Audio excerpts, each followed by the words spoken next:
neuromarketing es un campo que se encarga de estudiar cómo el consumidor o el aspecto no consciente del consumidor para poder entender la emoción, la atención, la memoria y otra serie, digamos, de procesos del cerebro relacionados con el comportamiento de consumo.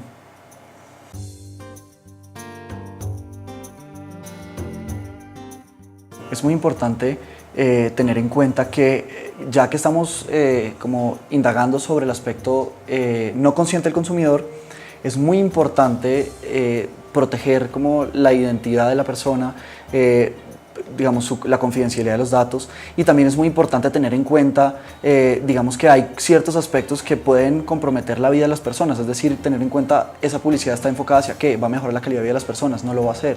Si vamos a hacer una pauta, digamos, sobre tabaco, sobre alcohol, ¿a quién le va a llegar eso? ¿Va a afectar a los menores de edad o no? Esas son cosas muy importantes en términos de ética en neuromarketing.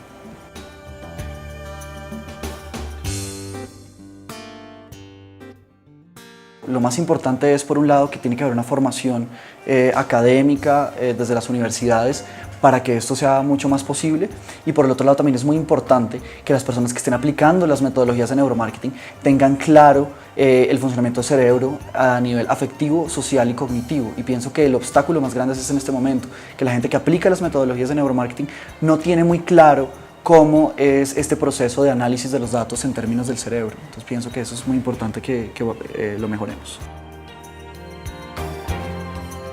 En el mundo se está utilizando, digamos, ya se ha empezado a utilizar lo que es la resonancia magnética, que es básicamente, nos permite ver cómo funciona el cerebro internamente. Aquí podemos ver algunas imágenes. Lo que nos están mostrando es diferentes activaciones en personas que están diciendo mentiras y que están diciendo la verdad. Entonces aquí podemos ver cómo diferentes zonas del cerebro se activan, y eso nos está mostrando varios aspectos, digamos, no conscientes del consumidor. Esta es una de las metodologías que se utilizan. Otra de ellas es la respuesta de electroencefalografía, que básicamente lo que hace es medir la actividad eléctrica del cerebro. Esa actividad eléctrica que les estoy mostrando aquí, básicamente lo que hace es medir diferentes activaciones de las neuronas, ¿cierto? Y nos habla sobre la memoria, la emoción, la atención. Si recuerdan, ¿no?, por ejemplo, la marca, ese tipo de cosas, esta se utiliza mucho también aquí en Colombia, pues digamos, está comenzado a utilizar, y la que se está utilizando más fuertemente es esta metodología que es eye tracking, movimiento, pues el recorrido del ojo, ¿cierto? Y lo que se ha utilizado básicamente, se ha utilizado en publicidad, impresa, en medios, en comerciales de televisión, y pues lo que hace básicamente es seguir el recorrido del ojo y detectar el nivel de atención, y si se combina con otras metodologías se puede también detectar el nivel de emoción.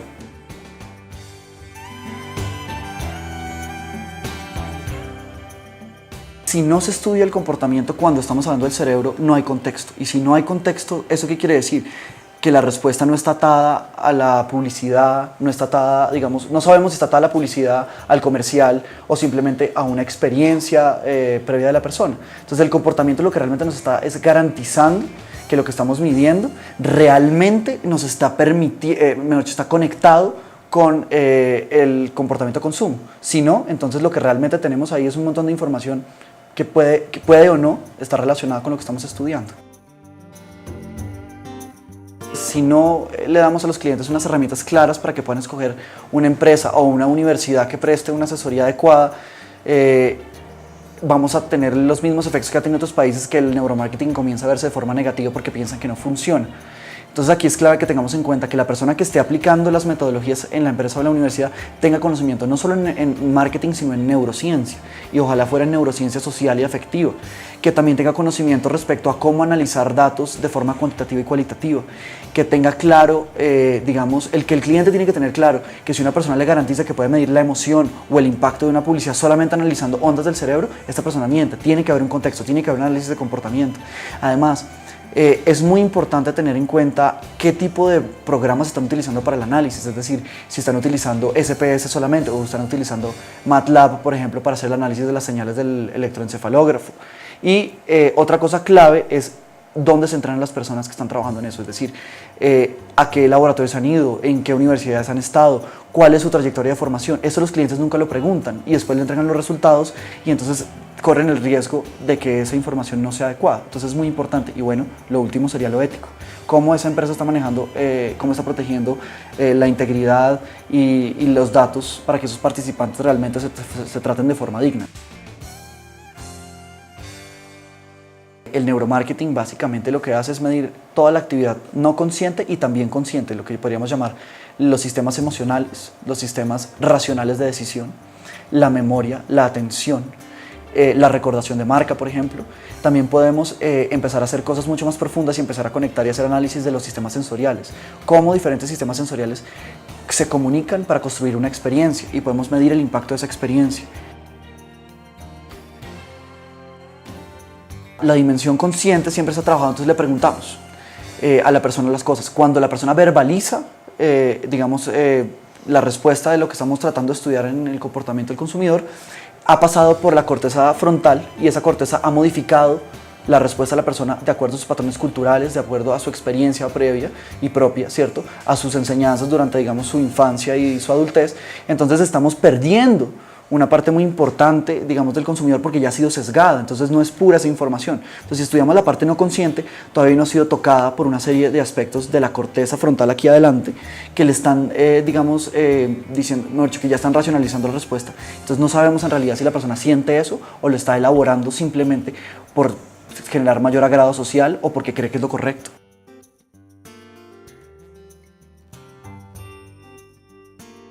Vemos cómo esta cara tiene unas zonas verdes, unas más amarillas y unas más rojas. Ahí nos está mostrando dónde miraron la mayor cantidad de participantes. Cuando esto sucede, ¿cierto? Nos está mostrando todos los participantes en cada segundo dónde estaban mirando. Entonces, ¿qué sucede? Aquí tenemos una cosa en tiempo real, todo el tiempo registrando la información, ¿cierto? Y tenemos personas expertas haciendo el análisis. Entonces, cuando esto sucede, ¿cierto? La confiabilidad es muy alta.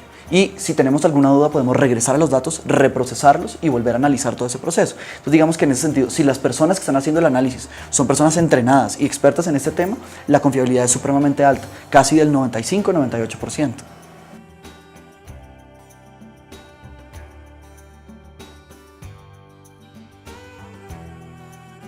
Es muy importante tener en cuenta dos cosas. Aquí en Colombia todavía hay muchos clientes que no creen en este tema del neuromarketing, en este campo. Entonces, hay dos razones por las cuales una empresa o una persona que está prestando la asesoría a una empresa interesada en mercado y publicidad que debe tener en cuenta. Una es si la empresa a la que yo le voy a vender está suficientemente dispuesta o tiene la suficiente apertura de mente para aceptar el uso y la implementación de tecnologías en neuromarketing. Si no lo hace, a pesar de que pueda ser la mejor opción, lo más posible es que el cliente no lo acepte. Entonces primero hay que crear un mercado y vender ese mercado. Y lo otro también que es muy importante tener en cuenta es ¿qué estamos indagando? Si yo quiero simplemente saber cuál es la percepción del consumidor, yo se lo puedo preguntar y me ahorro plata. Si lo que yo quiero saber es qué siente el consumidor, cuál es la probabilidad de compra, digamos si queremos trabajar empaques, si queremos trabajar medios, si queremos trabajar páginas web, si queremos trabajar, por ejemplo, todo lo que son los machotes de los trabajos que se hacen en las empresas de publicidad, todo eso es clave que pase por neuromarketing porque ahí es que sabemos en realidad todos los defectos que va a tener o todos los posibles errores que podemos cometer antes de lanzar el comercial o después de ser lanzado, qué tan efectivo ha sido. Entonces yo ahí pienso que es clave, se puede utilizar en casi todo lo que se ha hecho en marketing. La clave es mirar cómo se combina con nuestro cliente, ¿cierto? Y ¿para qué lo vamos a usar? O sea, si queremos medir el aspecto consciente y no consciente, perfecto. Si a la persona solo le interesa responder una serie de preguntas respecto a la parte consciente, no hay problema. Entonces se puede utilizar otras metodologías.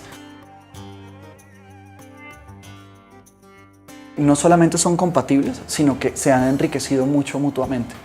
De hecho, nosotros lo que hemos ya implementado hemos empezado a trabajar lo que son los grupos focales y hemos utilizado análisis de microexpresiones faciales y la parte del comportamiento no verbal simultáneamente en este tipo de grupos. Y lo que hemos encontrado no es que el grupo focal no sirva o que nuestras metodologías sí, sino por el contrario lo que ha sido espectacular es ver cómo en conjunto tenemos una riqueza de datos impresionante y además de eso tenemos nuevas dimensiones del consumidor que nunca habíamos visto y de una forma muy sencilla. Lo que nos está mostrando el neuromarketing es nosotros no solamente podemos hacer una generalización del comportamiento, sino que yo puedo segmentar mis poblaciones y empezar a pensar cómo responden los adolescentes o los jóvenes a una pauta o a un producto, a un empaque, cómo responde la tercera edad, cómo responde, digamos, las mamás o las mujeres trabajadoras. Y cuando empezamos a mirarlo así, podemos generar un análisis súpermente preciso de cada una de esas poblaciones y empezar a generar y, digamos, pautas o transmitir información a partir de los medios diseñada específicamente para diferentes segmentos de nuestras poblaciones. Y así entonces lo que estamos generando es un incremento y una mejora en la calidad de la información que estamos transmitiendo para que puedan tomar mejores decisiones. Es decir, estamos informando mucho mejor a nuestros consumidores a partir de esto, porque podemos entender muy bien las preferencias de diferentes segmentos, incluso de los bebés o de los niños que no hablan o de los niños, digamos, entre los 6 y, digamos, 8 o 9 años, que igual son un segmento muy importante en muchos aspectos de consumo.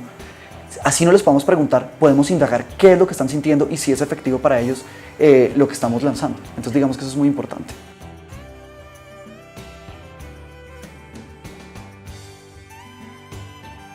Lo que nosotros hemos trabajado, hemos ya implementado varias cosas estudiando cómo la integración sensorial mejora la calidad o el impacto emocional de un comercial. Ese, digamos, ha sido un estudio muy interesante, lo hicimos aplicando análisis electroencefalográfico, respuesta galvánica, rastreo del movimiento ocular, microexpresión facial y toda la parte, digamos, del comportamiento no verbal, que es todo el comportamiento corporal.